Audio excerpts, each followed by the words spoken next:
Vattiyoorkavu MLA യും ആരോഗ്യവകുപ്പ് മന്ത്രിയായിട്ടുള്ള K Muraleedharan ഈ സുഗതനെ അറസ്റ്റ് ചെയ്യുന്ന സമയത്ത് ഉണ്ടായ സംഭവങ്ങളിൽ വലിയ രീതിയിൽ അപലപിച്ചിരുന്നു.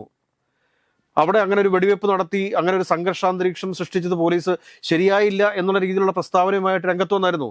അപ്പോൾ അതിൽ നമ്മൾ എന്താ മനസ്സിലാക്കേണ്ടത്? വട്ടിയൂർക്കാവിൽ BJP വോട്ടാർക്കാ പോയത്.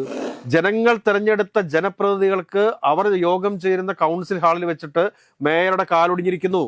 ഇനി മേയറുടെ കാലിൽ പൊറോട്ട മാവ് അടിച്ച് തേച്ചേക്കുന്നതാണെന്ന് നമുക്ക് അറിഞ്ഞൂടെ, പക്ഷെ ആശുപത്രിയിലാണ് അതൊക്കെ ഉള്ളത്. ഇത് കരുതിക്കുട്ടി തന്നെ BJP സൃഷ്ടിച്ചിട്ടുള്ള ഒരു സംഭവമാണ് എന്ന കാര്യത്തിൽ ഒരു തർക്കവും വേണ്ട. കാരണം സുഗതനെ രക്ഷിക്കാൻ കാലൊടിച്ച് VV രാജേഷ്, ഇതാണ് സത്യം. BJP സംസ്ഥാന അധ്യക്ഷനും MLA-യുമായിട്ടുള്ള രാജീവ് ചന്ദ്രശേഖർ എന്താ പറഞ്ഞിരിക്കുന്നത്? നിയമപരമായിട്ടും അല്ലാതെയും രാഷ്ട്രീയമായിട്ടും ഞങ്ങൾ സുഗതനെ സംരക്ഷിക്കും എന്ന് പറഞ്ഞാൽ സ്വയം കാലൊടിച്ചുകൊണ്ടാണെങ്കിലും അല്ലെങ്കിൽ സ്വയം ചാവേറായിക്കൊണ്ടാണെങ്കിലും ഞങ്ങൾ സുഗതനെ സംരക്ഷിക്കുമെന്ന് തന്നെയല്ലേ? നമസ്കാരം. തിരുവനന്തപുരം കോർപ്പറേഷൻ ഓഫീസിൽ നിന്നൊരു യുദ്ധക്കളമായിരുന്നു.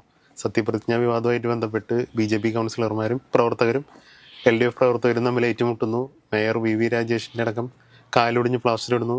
ഡെപ്യൂട്ടി മേയർ അടക്കം 15ഓളം കൗൺസിലർമാർ പരിക്ക് പറ്റിയ ആശുപത്രിയിലാണ്. ഇപ്പം ഇവിടെ വരുന്ന പ്രധാന ചോദ്യങ്ങളിലൊന്ന്, ഇന്നലെ ഇപ്പോൾ ഇടതുപക്ഷം അടക്കം ചോദിക്കുന്ന കാര്യം, ഇന്നലെ വൈകിട്ട് തന്നെ ഇത്രയും നിർബന്ധം പിടിച്ച് രഹസ്യമായി സത്യപ്രതിജ്ഞ വീണ്ടും നടത്തേണ്ട കാര്യം എന്തായിരുന്നു? കാരണം അതിൻ്റെ പിന്നിൽ വേറെ എന്തെങ്കിലും ലക്ഷ്യമുണ്ടോ എന്നുള്ളത്. 2, ഇന്ന് നടന്ന ഈ സംഘർഷ നാടകം, അതും വേറെ എന്തെങ്കിലും ഗൂഢാലോചന? ഇന്നത്തെ കൗൺസിൽ യോഗം ഔദ്യോഗികമായിട്ട് മുന്നറിയിപ്പ് കൊടുത്തു വിളിച്ചേക്കുന്ന കൗൺസിൽ യോഗമാണോ? വ്യക്തമല്ല കാര്യം. ഓക്കെ. ഏതൊക്കെയാലും ഇന്നിപ്പോൾ കൗൺസിൽ യോഗം ഒരു പക്ഷെ കൂടാൻ വേണ്ടിയിട്ട് താല്പര്യം ഉണ്ടാവില്ല. കാരണം ഇനി ഒരു കൗൺസിൽ യോഗത്തിൽ കൂടി പങ്കെടുക്കാതിരുന്നു കഴിഞ്ഞാൽ അവിടുത്തെ നമ്മുടെ പ്രമുഖ ഗുണ്ടയുണ്ടല്ലോ, കാപ്പ കേസിലകത്ത് കിടക്കുന്ന സുഗതേട്ടൻ, മിക്കവാറും അദ്ദേഹത്തിൻ്റെ കൗൺസിലർ സ്ഥാനം അസാധുവാകും. അപ്പോൾ അതില്ലാതാക്കാൻ വേണ്ടിയിട്ടുള്ള ഒരു ഗെയിം, അതായത് ഒരു സ്കൂൾ പൊളിറ്റിക്സ് എന്നതിനെ നമുക്ക് വിശേഷിപ്പിക്കാൻ സാധിക്കത്തുള്ളൂ. അങ്ങനെയുള്ളൊരു സ്കൂൾ പൊളിറ്റിക്സ് ആണ് ഇന്ന് ഇപ്പോൾ നഗരസഭയ്ക്കകത്ത് നടന്നത് എന്നുള്ള കാര്യത്തിൽ യാതൊരുവിധ സംശയവും വേണ്ട. അതായത് ഇനി ഒരു കുറച്ച് നാളത്തേക്ക് ഏക്കരം മേയറുടെ കാലൊടിഞ്ഞ് കിടക്കുമല്ലേ, മേയറുടെ കാലൊടിഞ്ഞ് കിടക്കുന്നതുകൊണ്ട് തൽക്കാലം ഇനിയിപ്പോൾ ഡെപ്യൂട്ടി മേയർ ആയിരിക്കും മേയറുടെ കാര്യങ്ങളൊക്കെ നോക്കുക. അതായത് മേയറുടെ പദവി വഹിക്കാൻ വേണ്ടി പോകുന്നത്. ഇദ്ദേഹത്തിന് ആരോഗ്യപരമായ കാരണങ്ങളാൽ വിശ്രമത്തിലായിരിക്കും. അപ്പോൾ അങ്ങനെ വരുമ്പോഴത്തേക്ക് സ്വാഭാവികമായിട്ടും ഇങ്ങനൊരു സംഘർഷം ഉണ്ടായി എന്ന് പറഞ്ഞുകൊണ്ട് ഇന്നത്തെ കൗൺസിൽ യോഗം നടക്കുന്നില്ല. കൗൺസിൽ യോഗം നടക്കാതെ വരുമ്പോഴത്തേക്ക് ഇന്നത്തെ കൗൺസിൽ യോഗം പിന്നെ കൗണ്ട് ചെയ്യപ്പെടുന്നില്ലല്ലോ. ഇനി ഒരു മാസം കഴിഞ്ഞിട്ട് കൗൺസിൽ യോഗം കൂടിയാൽ മതി. അപ്പോൾ അങ്ങനെ വരുമ്പോഴത്തേക്ക് ഒരുപക്ഷെ സുഗതന് ജാമ്യം കിട്ടിയേക്കാം എന്നുള്ളൊരു പ്രതീക്ഷയിലാണ് ഇവർ. സുപ്രീം കോടതി പോയേക്കാം. സുപ്രീം കോടതി പോയിട്ട് അവിടെ നിന്ന് സുഗതന് ജാമ്യം ലഭിച്ചു കഴിഞ്ഞാൽ സുഗതന് ഈ പറഞ്ഞ കൗൺസിൽ യോഗത്തിൽ പങ്കെടുക്കാൻ വേണ്ടി സാധിക്കും. ഇത് വളരെ സിമ്പിളായിട്ടുള്ള ലോജിക്കാണ്. ഇന്ന് തിരുവനന്തപുരം നഗരസഭയ്ക്കകത്ത് നടന്നിട്ടുള്ള അക്രമം എന്ന് പറയുന്നത് അത് BJP സൃഷ്ടിച്ചിട്ടുള്ളത് തന്നെയാണ്. അതല്ലാതെ CPM-കാർ പോയിട്ട് ഇവരെ ആക്രമിച്ചു എന്ന് ഞാൻ കരുതുന്നില്ല, അല്ലെങ്കിൽ കോൺഗ്രസ്സുകാർ പോയിട്ട് BJP കൗൺസിലർമാരെ ആക്രമിച്ചു എന്ന് ഞാൻ കരുതുന്നില്ല. ഇത് കൃത്യമായിട്ടുള്ളൊരു പൊളിറ്റിക്കൽ ഡ്രാമ.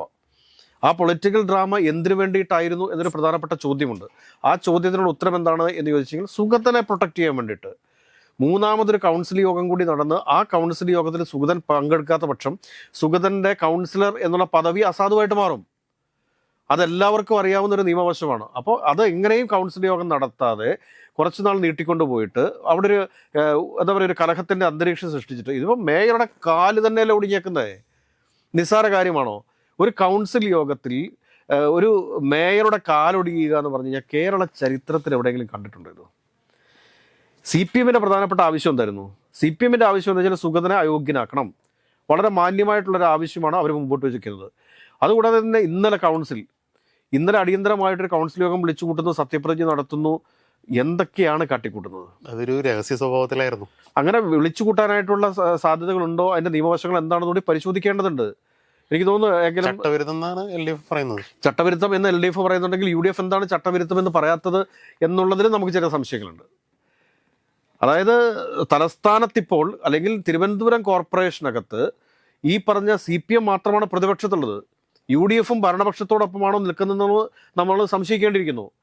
വട്ടിയൂർക്കാവ് MLA-യും ആരോഗ്യവകുപ്പ് മന്ത്രിയായിട്ടുള്ള കെ മുരളീധരൻ ഈ സുഗതനെ അറസ്റ്റ് ചെയ്യുന്ന സമയത്ത് ഉണ്ടായ സംഭവങ്ങളിൽ വലിയ രീതിയിൽ അപലപിച്ചിരുന്നു. അവിടെ അങ്ങനെ ഒരു വെടിവെപ്പ് നടത്തി, അങ്ങനെ ഒരു സംഘർഷാന്തരീക്ഷം സൃഷ്ടിച്ചത് പോലീസ് ശരിയായില്ല എന്നുള്ള രീതിയിലുള്ള പ്രസ്താവനയുമായിട്ട് രംഗത്ത് വന്നായിരുന്നു.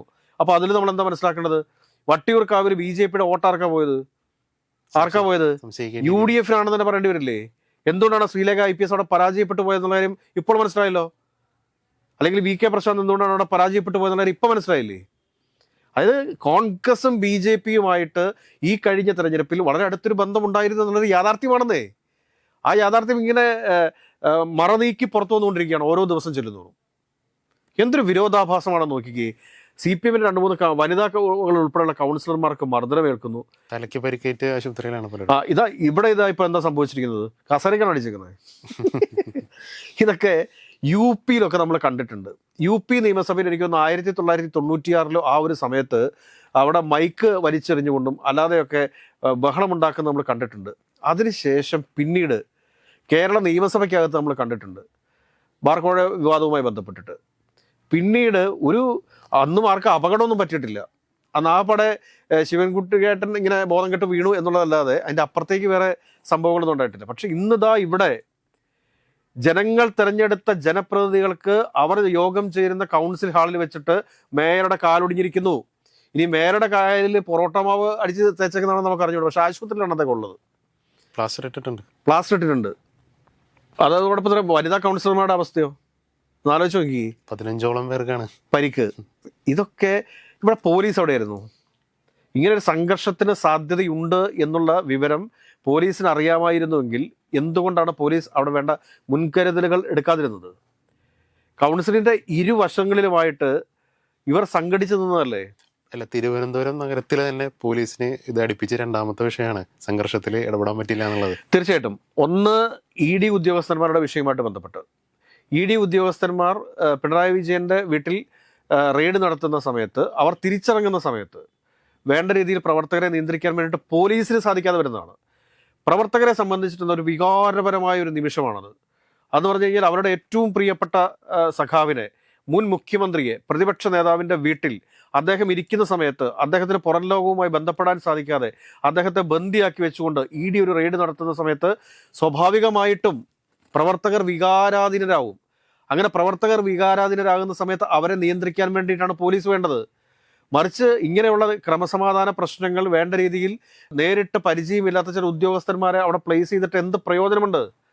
അന്ന് കാർത്തിക് IPS പോലുള്ള ആളുകളായിരുന്നല്ലോ തിരുവനന്തപുരം സിറ്റി പോലീസ് കമ്മീഷണർ. അദ്ദേഹം എവിടെയായിരുന്നു? അദ്ദേഹം സ്ഥലത്തെത്തിയില്ലല്ലോ. വലിയ രീതിയിലുള്ള വിമർശനങ്ങൾ അതിൻ്റെ പേരിൽ കാർത്തിക് IPS നേരിടേണ്ടി വന്നിട്ടുണ്ട്. അവധിയിലായിരുന്നു. പക്ഷെ ഇപ്പോൾ അദ്ദേഹത്തെ കണ്ണൂർ കണ്ട് ട്രാൻസ്ഫർ ചെയ്തിട്ടുണ്ടെന്ന് എനിക്ക് തോന്നുന്നു. കണ്ണൂർ DIG ആയിട്ട് കണ്ട് മാറ്റിയിട്ടുണ്ട്. അപ്പോൾ ഇത് പരിശോധിക്കപ്പെടുന്ന സമയത്ത് ഇന്നിപ്പോൾ തിരുവനന്തപുരത്ത് നടന്നിട്ടുള്ള ഈ ഒരു പ്രശ്നം എന്ന് പറയുന്നത് ഇത് കരുതിക്കുട്ടി തന്നെ BJP സൃഷ്ടിച്ചിട്ടുള്ള ഒരു സംഭവമാണ് എന്ന കാര്യത്തിൽ ഒരു തർക്കവും വേണ്ട. കാരണം സുഗതനെ രക്ഷിക്കാൻ കാലൊടിച്ച് VV രാജേഷ്, ഇതാണ് സത്യം. അതിനൊപ്പം തന്നെ ഇപ്പോൾ ഈ സത്യപ്രതിജ്ഞ വിവാദം ചെറിയൊരു നാണക്കേട് പാർട്ടിക്ക് ഉണ്ടാക്കിയിട്ടുണ്ട്. അതിനെ മറികടക്കാൻ ഇപ്പോൾ ഈ ഒരു സംഘർഷം കൊണ്ട് സാധിച്ചിട്ടുണ്ട്. പക്ഷേ ഈ സിമ്പതി കൊണ്ട് ഇതൊരു സിമ്പതി ആയിരിക്കില്ല. ഇതൊക്കെ ആളുകളുടെ മനസ്സിനകത്തുണ്ടല്ലോ. ഒരുപാട് സിനിമകളിൽ നമ്മളിത് കണ്ടുപോയതല്ലേ. രാജാവിൻ്റെ മകൻ തുടങ്ങി ഇങ്ങോട്ട് എടുത്തു കഴിഞ്ഞാൽ എന്താ പറയുക, നമ്മളുടെ ക്യാമ്പസ് ചിത്രമുണ്ട്, ക്ലാസ്മേറ്റ്സ് തുടങ്ങി എത്രയെത്ര സിനിമകളിൽ ഇതുപോലത്തെ ഇൻസിഡൻറ്റുകൾ നമ്മൾ കണ്ടിട്ടുണ്ട്, അല്ലെങ്കിൽ ഇതുപോലത്തെ ഡ്രാമ നമ്മൾ കണ്ടിട്ടുണ്ട്. അതുകൊണ്ട് ഇതിനൊന്നും വലിയ പ്രസക്തിയൊന്നുമില്ല. ഇത് വെറും ഒരു എന്താ പറയാൻ ഇതിനൊക്കെ വാക്കുണ്ടോ? ഇതിനൊക്കെ പറയാൻ എന്തെങ്കിലും വാക്കുണ്ടോ? ഇതിനൊക്കെ ആരെങ്കിലും ഗൗനിക്കുമോ? ഇതൊക്കെ ഒരു സാധാരണ LKG പഠിക്കുന്ന കുട്ടികൾക്ക് മനസ്സിലാവുന്ന കാര്യമല്ലേ ഉള്ളൂ. ഇതൊക്കെ ഒരു രാഷ്ട്രീയ നാടകമാണ് എന്നുള്ള കാര്യം. കാരണം 49 കൗൺസിലർമാർ BJPയുടേതായിട്ടുണ്ട്. കോൺഗ്രസിൻ്റെ എത്ര കൗൺസിലർമാരുണ്ട്? ബാക്കിയുള്ളതല്ലേ CPMനുള്ളൂ. ഒരു സംഘർഷം ഉണ്ടായിക്കഴിഞ്ഞാൽ തന്നെ നേരിടുമ്പോൾ അതിൻ്റെ ഒരു മെജോറിറ്റി കിട്ടുക BJPക്കല്ലേ. പ്രവർത്തകരും ഉണ്ടായിരുന്നു അത്യാവശ്യം. ഇത് എന്തുകൊണ്ട് പോലീസ് ഇത് മനസ്സിലാക്കിയില്ല? പോലീസ് ഇത് മനസ്സിലാക്കേണ്ട ഒരു കാര്യമല്ലേ?